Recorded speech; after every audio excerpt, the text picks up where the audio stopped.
Chairman sir, the honourable member has asked a very serious and very comprehensive question regarding the incident that has happened in Ahmedabad.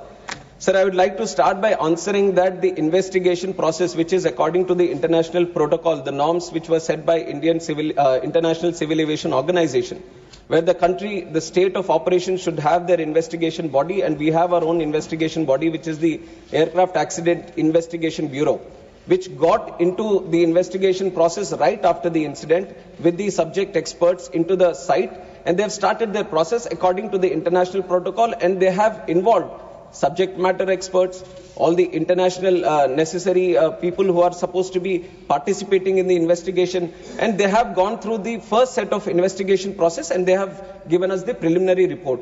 And if you look at the preliminary report, sir, AIB, as for the first time, so whenever these incidents happen, and if the black box gets damaged, black box is the flight data recorder, which has all the necessary information which gets recorded. And whenever there is a slight damage that happens, it was always, it came to that point, sir, where we were sending the black box outside to the original equipment manufacturer and getting it decoded from that state of manufacture only. And it was for the first time that as a country, India took a stand that the black box which was achieved, even if it was further future action on, it can be the Boeing 787 or the series or the fuel switches and many things which have come under question, or the avionics which you have also mentioned in your question. To have a definitive answer and a definitive future correction measures, we have to look at the final report, sir. And I can say this to the House and through you to the people of this country also, that the AIB has a very definitive, thorough, rule-based process. They are very transparently looking into the process right now, and they are totally unbiased. This also I can say that the AIB is totally unbiased and looking into the facts. Now there can be many questions also. I have seen multiple articles myself. I have seen multiple articles not only by the Indian media but also the Western media trying to promote their own narrative, their own viewpoint, their own kind of consideration.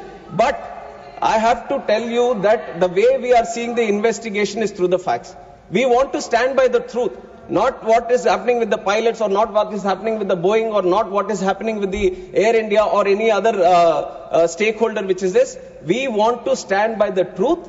We want to find out what exactly happened, and that is only going to be coming out once the final report has been placed. So we have to respect the process of investigation, and once that process of investigation has happened, then we can talk about what happened and how it happened, and then the corrective measures.